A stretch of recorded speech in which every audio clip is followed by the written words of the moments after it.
do respond very well to an MP3, while they've also said, but I can't be hypnotized when I'm working one-on-one. So when people say, or when other hypnotherapists turn around and say, oh, well, you know, you can't just put someone on MP3. No, you can't. But what you can do is, after the pre-talk, spending 7 or 8 minutes on an MP3, it is a great way for them to get ready for their induction.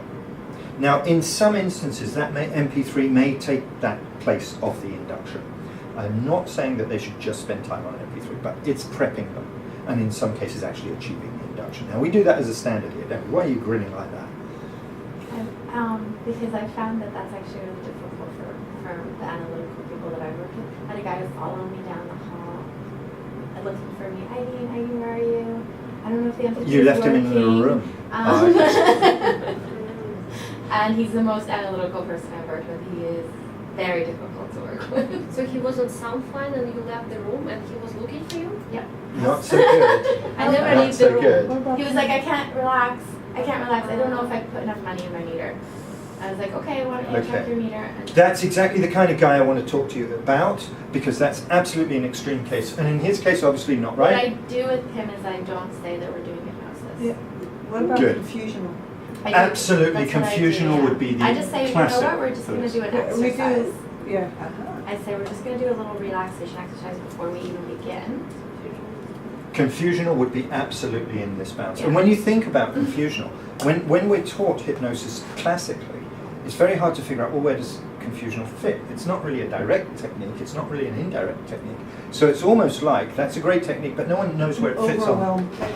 Right, but it doesn't really fit on as a Kappa's definition of the world, but it definitely fits into our analytical pyramid. I would have thought that it fits into indirect. I'm not sure about that. What I Sometimes think an is indirect it's somewhere in the can get middle. really upset. With the confusion. Yeah, they're fine with just the gentle suggestions and they're kind of floating away and, you know, they could or they couldn't, don't worry about it. But a true analytical is so in their head, they're so stuck thinking they need to get it right, and they need to remember, and they need to see what's happening and figure it out while they're going along, that they're stuck in their conscious mind. And so It's definitely something out of our normal. Probably the most anxiety clients. Right. Now, one of our very, very extreme anxiety clients is somewhat similar to what you've described there, which is, it's great as a sort of a test bed subject, and I want to talk to you more about that one as we go. But one of our, I'll call him Brad, guys, came in because he was so anxious. I just can't sit still, I can't concentrate anything, I've got high anxiety. Okay, sit here and close your eyes, I want you to listen. Well, I can't close my eyes because I'm so nervous. And sitting down was a huge problem. Okay, so how are we going to hypnotize this guy? You know, apart from strapping him down and putting electric shocks in his head, there's not really a whole lot you can do. So what we did in that instance, and for instance, if what I was seeing, if I was dealing with that, I would have got straight onto Cheryl Uphill, who's a yoga therapist. Now what we found works very well for some clients is to get and it has to be a good yoga teacher who's really good at yin, to literally come in, work with them on the mat through a 20 or 30 minute yin class, and then in Shavasana, guess what? Shavasana is a trance state. Yeah. They are now receptive to He has his suggestion. yoga training. He's done it. No, he could be a yoga teacher. Like, Absolutely this fantastic. Yeah, that's what's amazing about this person too. Who is this? but you know, but they can be the worst. The people that are the experts, like sometimes when I work with other EFT practitioners, when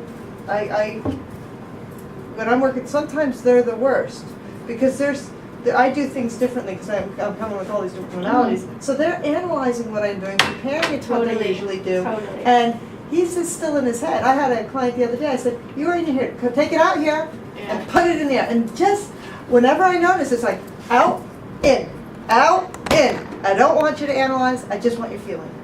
And you know, that's so he'd start doing it on himself. You know. Do you actually get him to physically do this? Yeah. Eyes open, eyes closed? Eyes open. Let me take it out here. Look at me. I want you to take it out here and put it in here. Excellent. Don't think about it. What are you feeling? Is he self-conscious when he does that? No, he wasn't.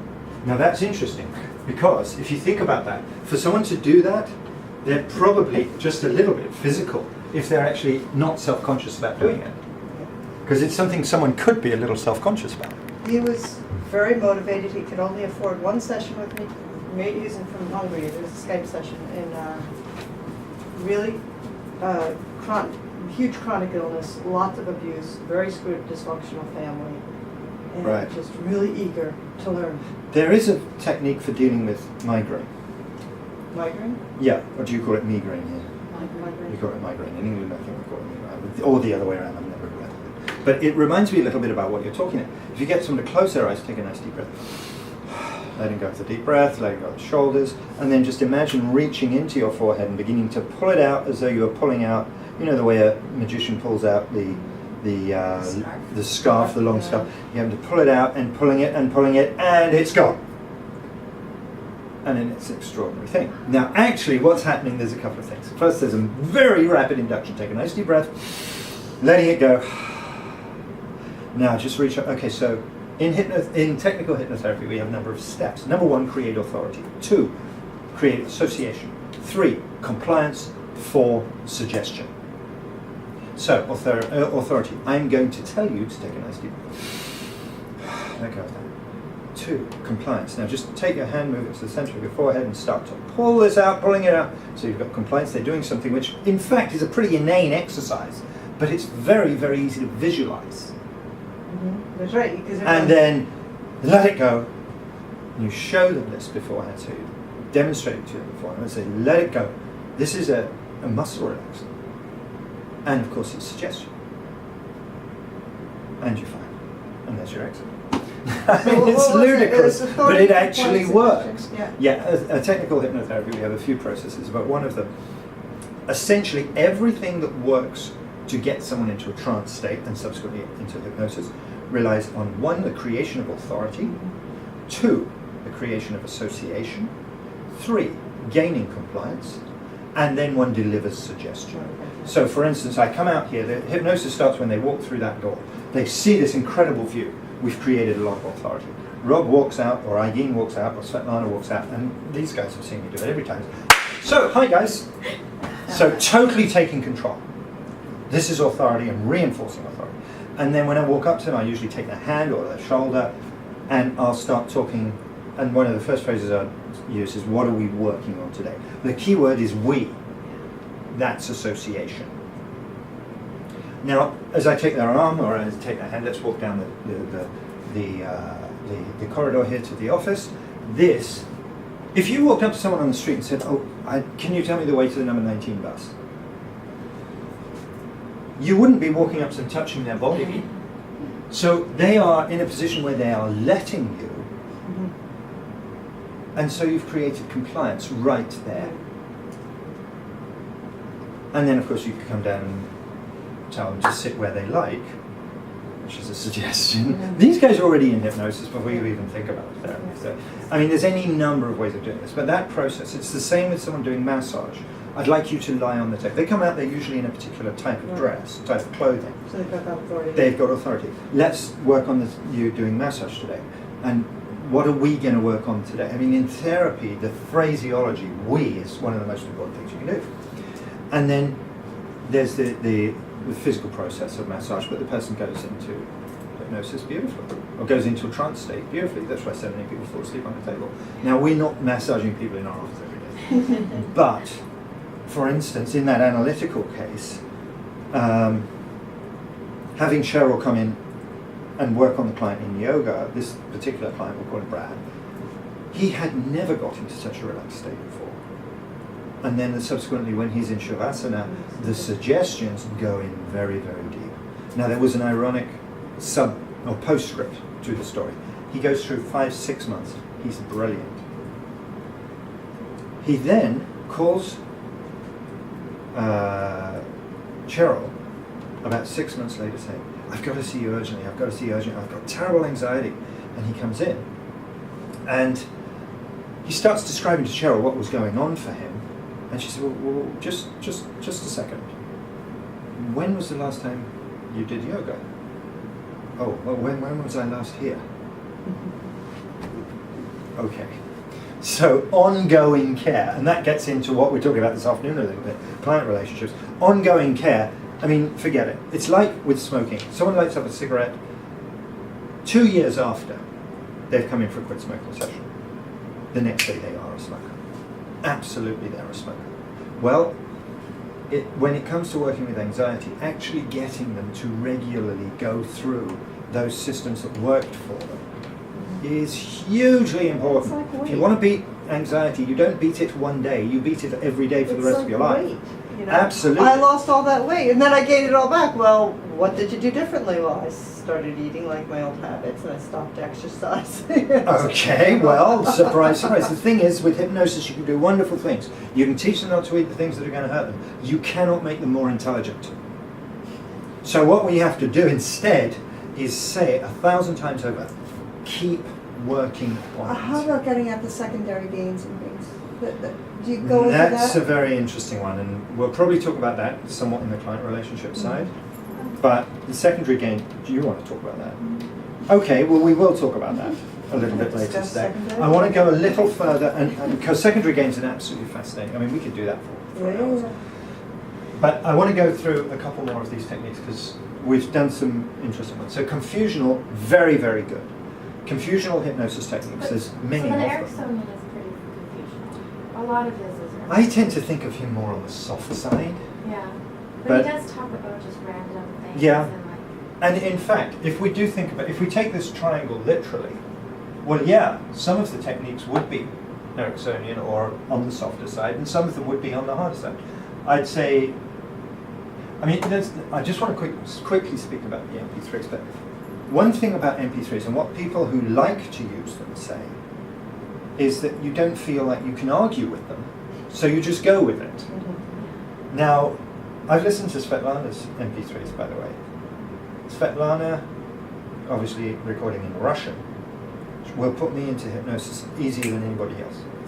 You can't argue? You I don't can't argue with understand it. All I've got is that. It's la la la la la